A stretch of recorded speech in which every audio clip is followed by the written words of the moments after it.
What's going on, guys? It's Dan here. Welcome to another DanQ Review Super Show. Today we have two games on the lineup, and yeah, it's kind of a delayed one, obviously, because, well, I've been sick the past week. I'm still not the best. It keeps clinging. It's like hanging on by a thread. Hopefully it'll be gone permanently soon.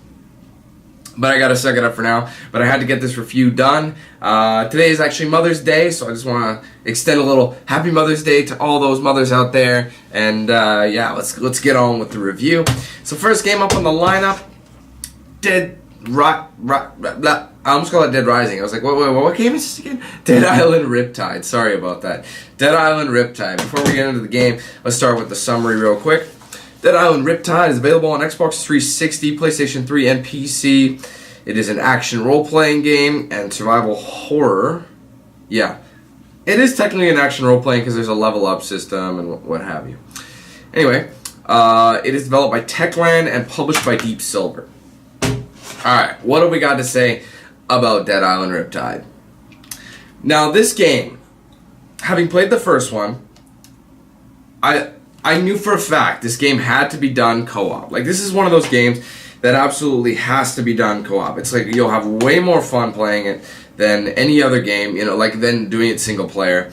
And so basically, I'm going to try and review this as the co-op experience that I had.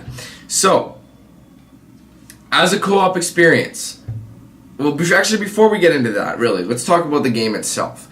There is a major problem with this game right from the get-go. Dead Island Riptide is basically, people are judging it. They're saying, okay, it's basically just like Dead Island 1.5 or Dead Island DLC. Dead Island Riptide DLC, basically, is what people are saying.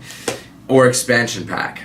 And you know what? I have to agree with them on that front. This game is almost identical to Dead Island Riptide, the first Dead Island, my bad. And I really felt like they cut corners in the game. The game, like I didn't understand. Like I even noticed one of the areas of the campaign looked almost identical to an area of the first game, except with a little different. But the hallways, corridors, everything was the same. It was supposed to be modeled. It was modeled after the prison that was used in the first Dead Island, and I can't remember what it was here. But basically all it is a new island, same characters, same graphics. Everything was the same, man. I'm talking there was like no real effort put into this game.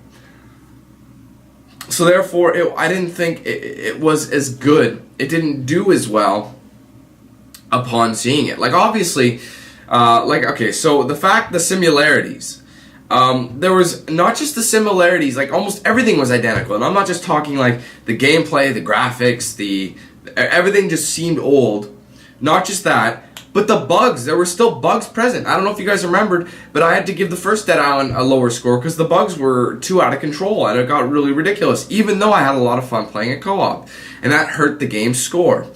Now just picture another game that you wait basically 2 years for, and not much has changed. It's basically all the same, including very similar bugs that may have irritated a lot of people from the first game. And that's what was present in Dead Island Riptide. So really, you're paying $60 full for a game that is similar looking, similar feeling, with similar problems. Really, like honestly, I don't understand how that even happens. You pretty much copy and paste your original template of Dead Island, and you don't do anything with it, really. You just change a few of the environments, change the storyline a little bit, but nothing else, really, like, honest to God. It's basically, like I said, an identical experience. And if they fixed some of the bugs, I maybe could have got over a little bit of that, but a lot of the bugs, like, it was weird laughing at some of the things that we saw. Like, for example, like how everyone was cockeyed. Like, how many people do you see one eye go that way, one eye go that way in a video game? I'm not talking about real life. Some people are really like that. But all the characters are like that. They're motionless. So a few times we thought it was the funniest thing just to be sitting next to a guy as they creepily turn their head and look into you with those weird-looking eyes. Or one of our favorite ones was Sam B driving the boat because he was just like this. Driving the boat, like eyes like this. Death stare, I call it. You know what I mean? Like, just driving the boat, not completely motionless, like a creeper stare with the boat. And I'm just like, that is too funny not to make fun of. Like, I think that's hilarious. So, the biggest faults there were the fact, like I said, it's just the same thing. It's exactly the same. Except I found it was fun. I love playing with the guys that I played with in this game when I did co-op, and it made it way more entertaining. But just picture playing this game in a single-player experience. You're probably going to be like, screw this, I'm not even going to bother, you know what I mean? So, I'm thinking that if they went in a little bit different direction, they may have had a better experience for everyone. Maybe change it up, like maybe improve the graphics, you know, make it more realistic, and just take your failures from the first game or whatever you did wrong in the first game and advance on them. Don't just make a copy and paste and be like, oh, people will buy it anyway, which they did, but you shouldn't have to think like that. You should think there should be changes made from the original. I mean, it just makes sense, but this was basically a copy and paste. Very unfortunate. However, I did have fun with it. The game actually does redeem itself a little bit with some of the features in the game, and a few of these were the variety of weapons. Again, they have more weapon mods than in the last game. They have a few more cooler weapon mods, and one of the better abilities that I thought was a really good idea. They had a game save carryover, meaning if you played Dead Island, you could transfer your save and you'd get your abilities, your level, all of it saved from whatever character you used in the previous game. So you could have 4 different saves from 4 different characters. There is an addition of 1 new character, not a big deal. You don't really learn too much about him or why he's kind of just dropped in there to the first place. Well, I didn't think he was necessary. We could have just gone with the classic character lineup,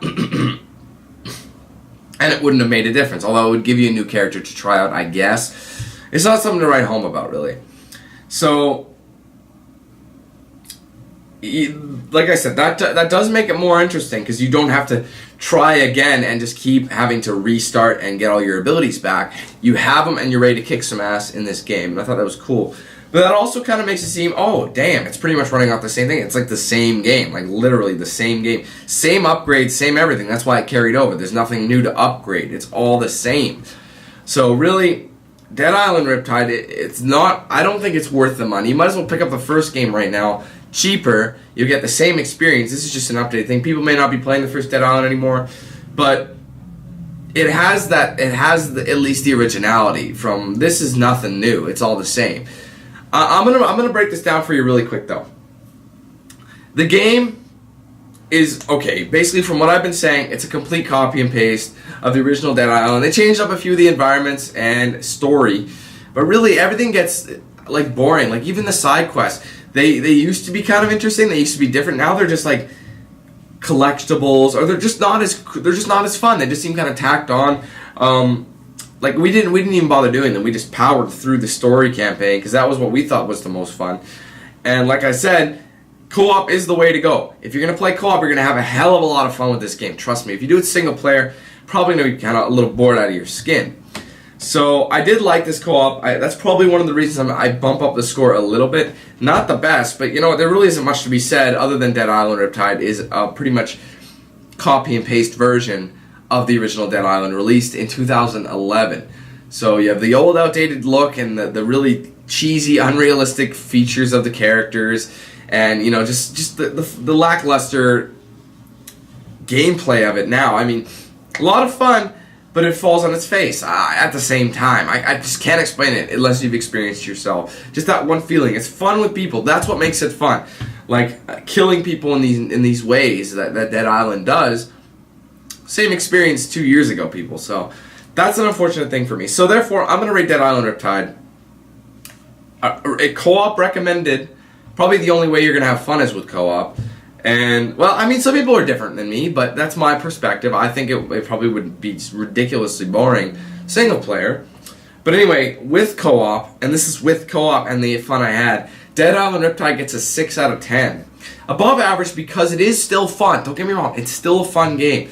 But you got these bugs still, like I have my console locked up a few times. What else? A few... like skipping, you know, like just gameplay bugs. It was just that made the game harder to play. So I think this game needed a facelift.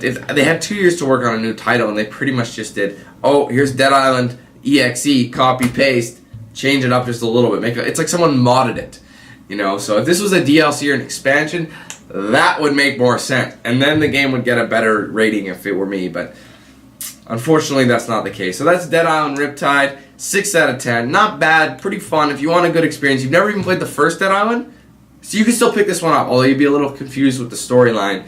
But you'd get the original experience anyway. That way it's more relevant. You maybe find some people online to play. So if you've never played the first Dead Island, maybe pick this up. As someone who's played the first Dead Island, you're going to be a little like, what the hell? So, fortunately, that's the way it sits. That's Dead Island Riptide. 6 out of 10 for me. Okay, moving on to our next game, which is more like an expansion pack as well. A standalone expansion. I don't have a physical copy to show you because it is available online. You download it online. And that is Far Cry 3 Blood. Wow, I almost said Blood Dragon. Okay, before we get into the game, I'll start with the, the summary.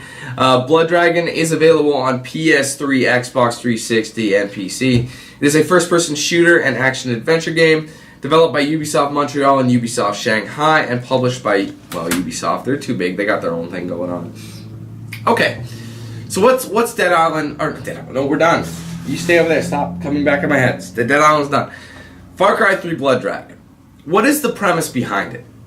Basically, the game is supposed to be a take on the cheesy 80s films, action films.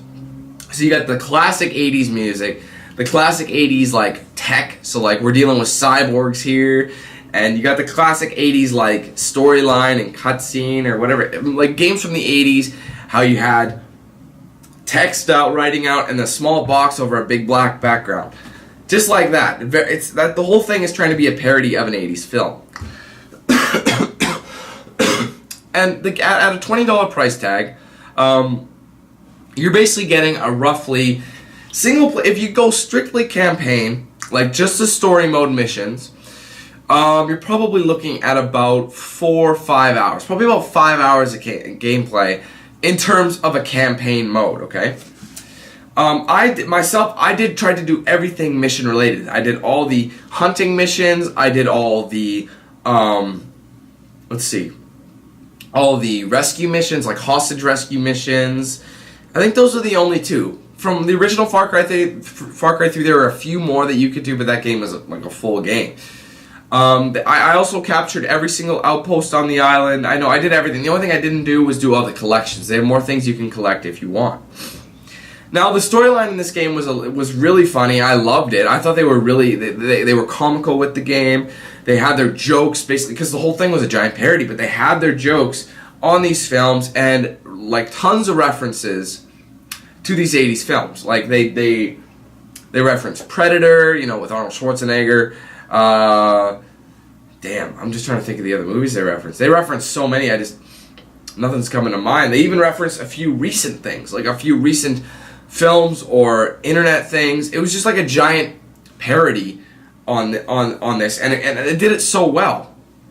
It's the year 2007, and cyborgs are, there's a cyborg, situation. Everyone's a cyborg. There's cyborg people here, cyborg people there. Crazy new creatures. It was really awesome. I had a lot of fun with Far Cry 3 Blood Dragon. The game actually plays a lot like Far Cry 3, obviously, hence the name Far Cry 3. So if you love the gameplay of Far Cry 3 like I did, I loved Far Cry 3. It was one of my favorite games of 2012. You're going to really like this. And for a $20 price tag, I think you're going to have a lot of fun and you're going to get your money's worth. If you decide to do everything in the expansion, everything alone, everything, like I'm talking all the missions, side missions, collectibles, and what have you, hunting, like, trying to hunt everything, trying to go for trophies or achievements, you're looking at well over like 12 hours of gameplay. And for an expansion pack at $20, that's a lot of content when you think about it. That's a good value. And the originality of it's great. I counted like no bugs. It was a nice flow to the game. It was the characters were really out there, interesting characters, and basically as a package, it was really a great value. I felt like my money was well spent. It is one of those DLC expansions or whatever that you are going to want to look into. I mean, I do recommend it to anybody. It is a lot like Far Cry 3, and it is its own DLC. I don't know, I can't really rate this game according to perfection, because it is like Far Cry 3, right? It's the same thing. It's basically an expansion. So It's a little bit hard to rate expansions because I don't normally do that, but this one I felt it needed its own thing because of how original it was. So different from Far Cry 3, does not even follow the events. It could have been its own game, really, which it technically pretty much was. An arcade title, you know what I mean? So I had a lot of fun with it. The story was really good. The characters were really interesting. The parodies and the references were all really fun and funny to watch and entertaining. The gameplay was solid with new weapons and abilities that made the game way more entertaining. So I loved the DLC expansion. I think you guys should go try it out. So I'm going to rate Far Cry 3 Blood Dragon. Original, really neat concept. I'm going to give it an 8 out of 10. It does what it's intended to do, keeps you entertained, and you'll be happy you purchased the DLC, guaranteed. So, that's it for this edition of the DanQ Review Super Show. Sorry, I kind of want to do it quicker, just because I want to get back to doing some certain things. And there really isn't much more to be said about these games anyway. So there are shorter reviews. It's probably going to end up being like 20 minutes long anyway, so I always say that. Anyways, guys, thanks for watching. I appreciate it. Let me know what you thought of these games. Let me know if what your experiences of the games were, if you agree with me or not. I'd love to hear it in the comments below. Don't forget to like and favorite the video, and if you haven't already, go ahead and subscribe. All that helps me out. Share the video too. Let everyone know that I'm here. I exist, and I'm a living person. Okay, anyway, I'm gonna take off now. So thanks, guys. Take it easy. Have a good one, and we'll see you next time.